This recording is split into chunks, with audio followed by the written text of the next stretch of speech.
Bonjour, je suis Mariam Ngom, je suis présidente du Club de l'immobilier du Sénégal et je suis aussi un acteur du secteur immobilier national.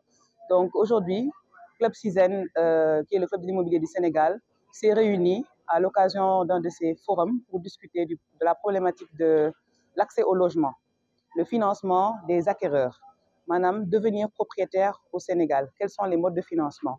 Donc on a eu à inviter des acteurs bancaires, donc des banquiers, mais aussi des acteurs du financement participatif, comme le crowdfunding, ou bien les organes de type SGI comme CGF Bourse, qui proposent des solutions de financement alternatives ou qui viennent compléter en fait le financement bancaire. Donc on a un peu discuté des difficultés aujourd'hui pour les Sénégalais de l'intérieur et de la diaspora d'accéder à un financement pour pouvoir acquérir un logement. Donc, on a discuté des difficultés du système bancaire classique, ou en tout cas des challenges et des défis.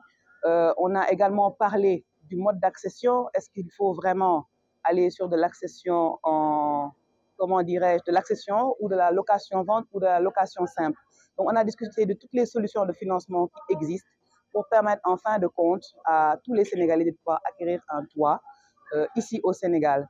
Donc les échanges ont été très riches. Nous avons également eu des acteurs du secteur privé et des acteurs du secteur public pour venir, comment dirais-je, contribuer dans les échanges pour nous permettre un petit peu d'avancer dans la réflexion et de mettre en place un plan d'action pour régler les problèmes que nous avons. Donc nous avons également parlé du programme 100 000 logements, des défis qu'ils rencontrent, des difficultés aujourd'hui de mise en œuvre du programme 100 000 logements, parce qu'on constate qu'il ne se déroule pas à la vitesse qui était prévue, puisqu'il a été initié il y a 5 ans et qu'au bout de 5 ans, on n'a que 2 000 logements sur un programme prévu de 100 000 logements. Qu'est-ce qui bloque? Pourquoi on n'arrive pas à dérouler ce programme? Donc, les promoteurs ont apporté leur point de vue, les difficultés qu'ils ont. On a parlé de l'accès au foncier, on a parlé de la cherté des matériaux, c'est-à-dire le coût de production, le coût de revient d'un logement ne peut pas être ignoré.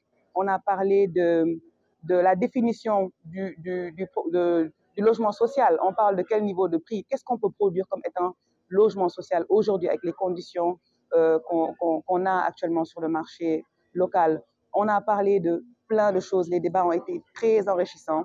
Et aujourd'hui, comme fidèle à sa mission, le CISEN va organiser une restitution de ces travaux-là, avec les grandes lignes qui sont sorties, les recommandations, les plans d'action qui sont sortis de cette discussion-là. Ce qui est clair, c'est qu'il faut qu'il y ait vraiment un dialogue entre les acteurs du secteur privé, national et l'État pour développer, fluidifier les instruments et les mécanismes qui sont mis en place, faciliter la mise en œuvre parce qu'on constate des blocages à la mise en œuvre de cette politique-là et ensemble faire avancer les choses. Donc nous organiserons une restitution de ces travaux-là et nous aurons une démarche toujours fidèle à celle du CISEN, à aller vers l'État pour voir comment nous pouvons travailler avec les acteurs sérieux qui sont capables de délivrer, qui sont capables de réaliser ce programme 100 000 logements-là pour pouvoir offrir aux Sénégalais quand même des possibilités d'accès au logement, des logements décents, des logements à leur portée, que ce soit par le biais de la location-vente ou de la vente. Je vous remercie.